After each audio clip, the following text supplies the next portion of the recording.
Dr. Mark Jahangisi here with your Science Moment. Today I'm going to talk about music, this music theoretical stuff that we've been going through. I've got two previous recent Science Moments on sort of new developments in understanding chords and chord progressions and what chords mean to the brain.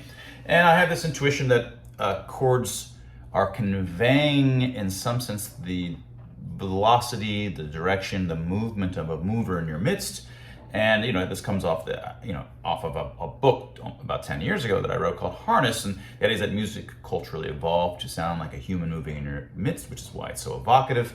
And in that book, I look at sort of melodies and tempo and tons, many dozens of kind of signature universals that you find across lots and lots of music, or near universals, and show how these signatures are also found in the structure of human movement, in the sounds of human movement. But I don't talk in that book about chords. And so for the last couple of videos, in the last maybe 20 or so Science Moments, there's been two videos on these sort of ongoing ideas and trying to understand chords in this kind of context. Trying to understand, what is it that chords sound like to the human brain, that they are the fundamental backbone of music that drives it forward. Okay? Now, last time we had talked about how you can think of a key, like in the key of C, and I've just been doing everything in the key of C, as the 7 notes in the key, the white notes on the piano, from C to the next C. There's the 7 notes there, just distinct notes, as vectors in the two-dimensional space. And instead of having them ordered like that, they're in fact ordered like this, separated by thirds. With the individual notes as vectors in the space, as redundant vectors, because you've got more notes, more vectors than you need for two-dimensional space. But you can start to sum them together. You can say, okay, well, there's C and E. I can sum them together. And now I get the chord that just has CE, sort of like not really a full chord, it's just two-note chord. And, well, has a position in the diagram. It's just the vector, it's just the angle right in between them, and it has the vector sum of them, has a higher magnitude. And I can then just do what happens if I do C plus E plus G. Well, that's just the C chord, and that's the sum of 3 vectors, and you end up with, again, something that's right at where E, the lone note E, was, but it has much bigger magnitude now, because it's sort of 3 unit vectors pointed in broadly that same direction. So it's almost 3 times, or 2.8 or so times the magnitude. So it's sort of a greater magnitude of the same direction, sort of faster speed in that same direction. And so you can now think about chords, the larger chords like C, a C major chord, is a faster speed version of just an E all by itself. And complements are the opposites of chords. So for example, an A minor 7, its opposite was just a B diminished. We talked about before. And let me see if I can switch over. In the space that we had before, we have, we have individual notes. We're starting from here.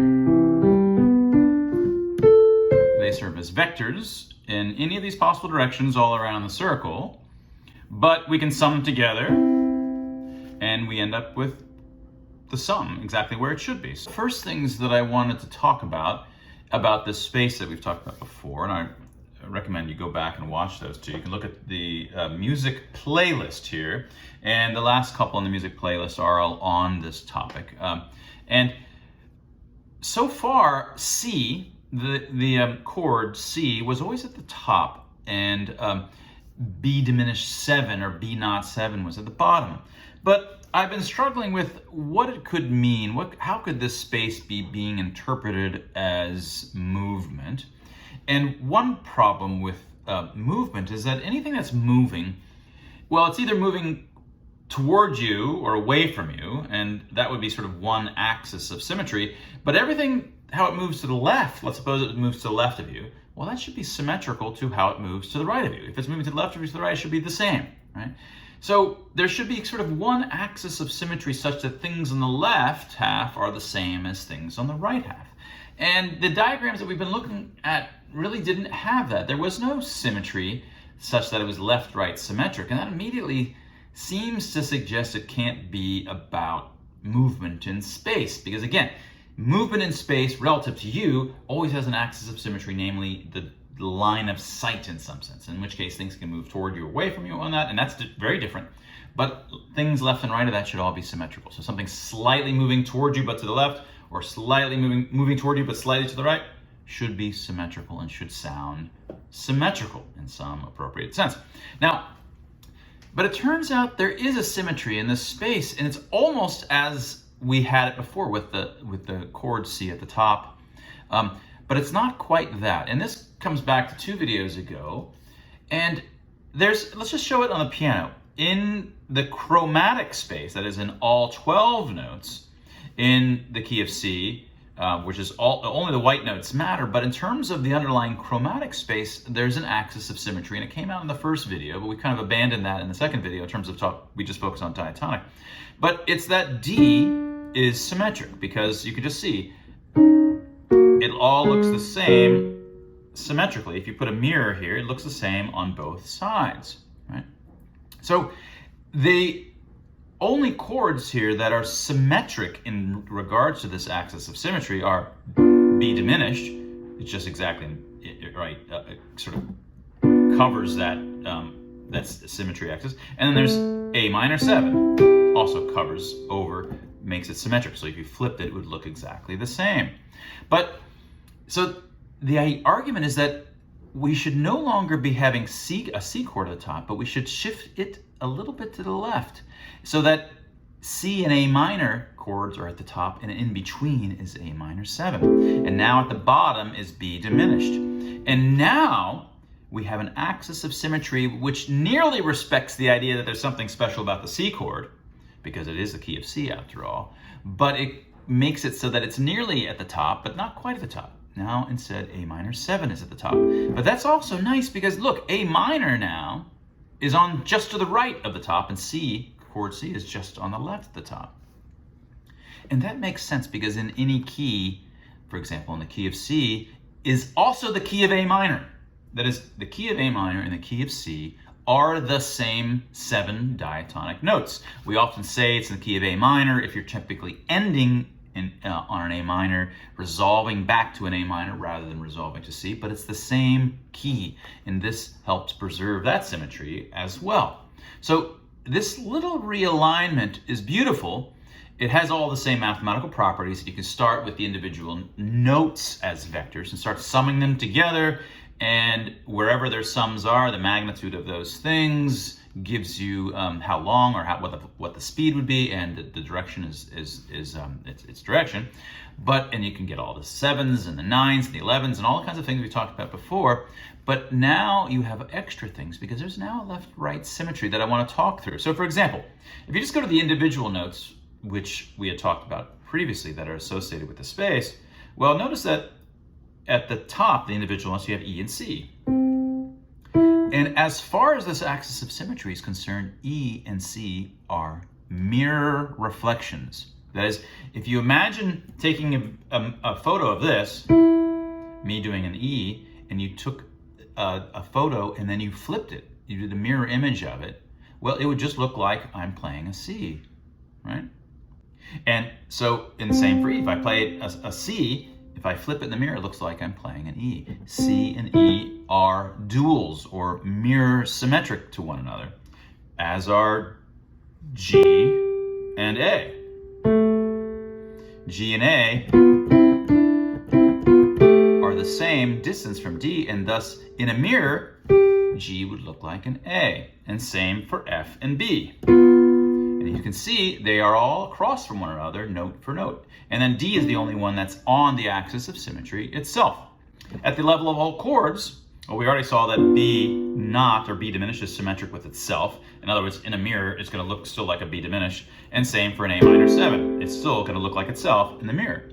But now, notice a C chord, well, in a mirror that would look like an A minor, because this one would be the bass note, which in a mirror is going to be an A, and then an E, and then a C. In other words, it would look like that, but in the mirror.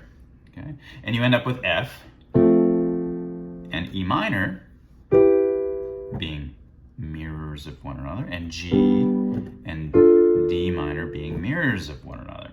And so what you end up with is a beautiful sense in which now there is a left and right symmetry. The left and rights are mirrors of one another, they're reflections of one another. So it might be that the brain is very happy to treat the vertical axis as either moving away from you, and I changed over time. I think that probably A minor 7 is probably moving away from you. It's very stable. In general, when you're in the world, things can come toward you for a while, but they can't continue to come toward you forever because they're going to pass you and then be moving away from you again. The stable state is moving away from you, and which is why you expect the upper parts of this, either a C chord or an A minor chord, to be the stable cases, whereas it'd be diminished when it's coming toward you, and that can only happen so long. It's unstable. It's going to then resolve and then go away again down one of these paths on this diagram.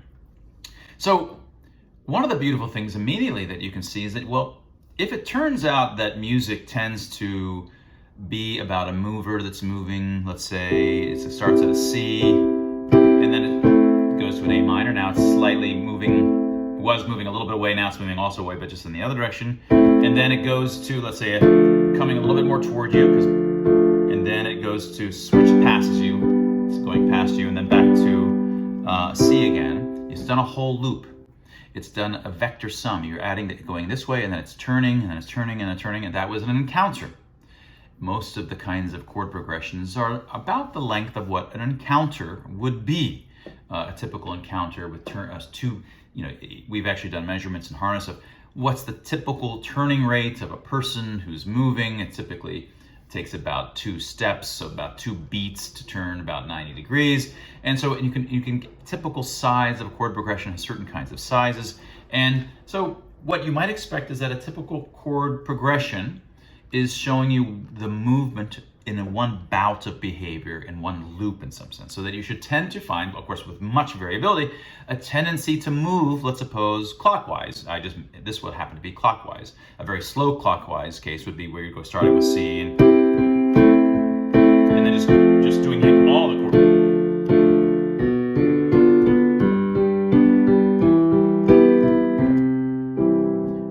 Now that was just going clockwise, but you can also start to go ask about what the duals would be. What would be the mirror reflection of an entire chord progression? So for example, here's just a basic one, which we already did.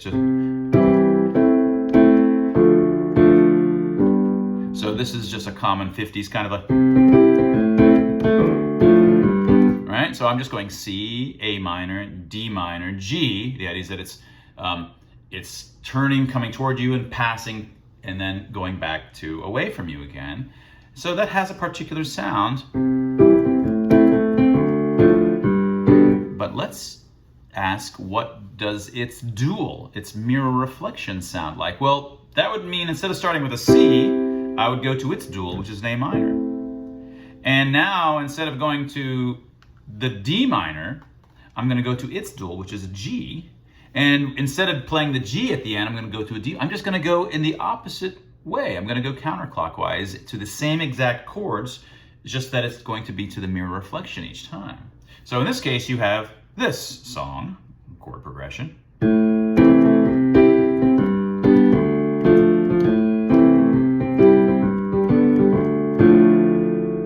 Sounds interestingly similar, right? So, I mean, mirror reflections, like if you see me in the mirror, you could say on one hand it's equivalent, but of course it's not, right? It does differ. It has a mirror symmetry. It's different in a very subtle but noticeable respect. And depending on what you're looking at, it can be more noticeable. We are bilaterally symmetric, so we're typically harder to notice the difference. But if it's many things that are not bilaterally symmetric, it's much more obvious in the mirror. So yeah, they are very similar, but of course it is the mirror reflection.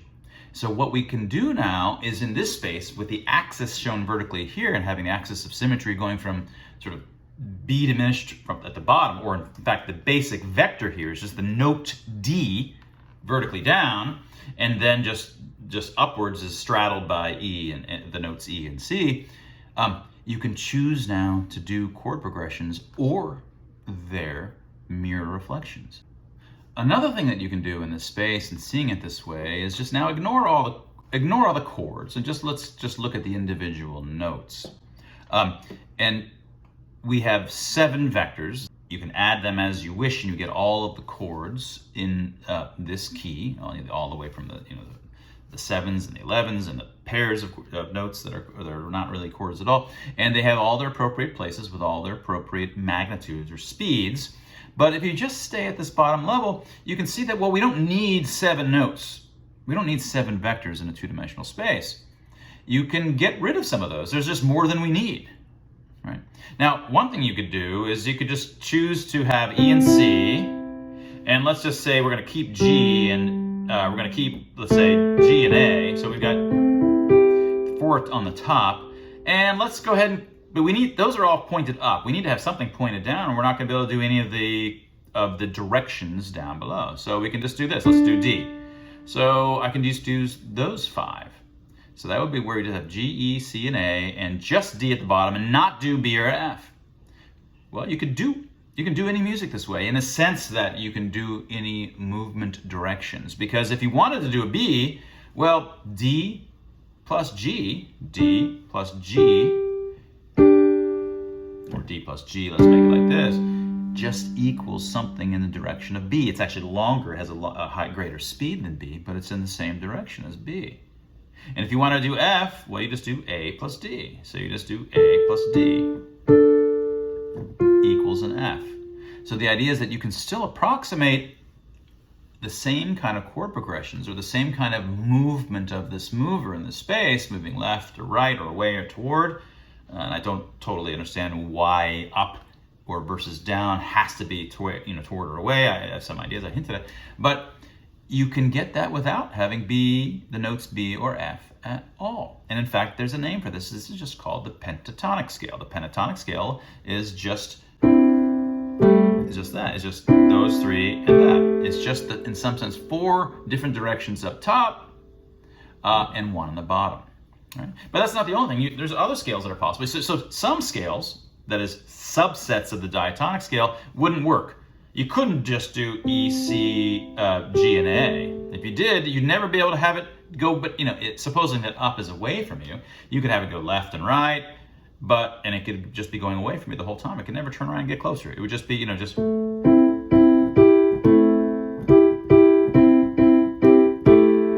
Whatever you want to do in terms of combinations of that, it ain't coming back, right? That's the idea. You need to have something below. But another way you could do to have a basis function, or to have, a full ability to describe motions, is, say, to have, let's treat E and F as approximate opposites. So they're not perfect opposites, but they're opposites. They're going to have E and F. You're going to allow E and an F. And you're going to allow, let's say, a C and a B. And you're going to get rid of G, A, and D. All right, so you're only allowed these ones. Now, that's a basis function. That is, this provides enough versatility to give you all the directions that you would need to describe a mover. All right, so if I want to say that he's moving upwards, okay, he's moving up, and then I want to say he's moving rightward, or at least let's say he's moving up and to the right, then I could just do C alone. And if I want to say he's going rightwards, he's moving rightwards, now he's going to be moving towards you, and now he's moving leftwards. Left on here doesn't actually mean left, it just means opposite of whatever the other side was. It's just they're symmetric, but it doesn't mean left on the page, it's actually left. And then back to away from you again. So that turns out to be universal in the sense that you can describe the full 2-dimensional space of motions. You can also do it with a pentatonic scale. That is, in some sense, a quadratonic, one of multiple kinds of quadratonic scales you could choose to have. To cover the full space. They may be used in some other music systems that I just don't know about it. But what's beautiful about this, it allows you to now see, I can choose any number of these as long as I'm able to I can just choose 3. I can have C, B, and F. If I had just C, B, and F, because C and B they're not perfectly opposites. They have a little bit, when you sum them together, a little bit of a vector up and to the left. So with sufficient magnitude of that, depending on how you change magnitude of it, maybe louder, just more of it, just moving in that direction for longer. And then you have F going the other direction. So, F and going the other direction. So you can suddenly do it's pretty reduced, it starts to be less able to tell a very fine-grained story about the mover, but it's still like a poor man's ability to do directionality in this space. Anyway, so I think this is a really helpful space. 7 simple fundamental vectors, one for each note in the scale, but separated by thirds. Fundamentally, they're separated by thirds. Summing them all that you want gives you every chord within the key, shows you where they are and what their magnitude is. Their magnitude just is the sum of these unit vectors. And so they tell you basically the total velocity, which is its direction and its speed. And then you get this left-right symmetry, that everything on the left side has its pair on the opposite side.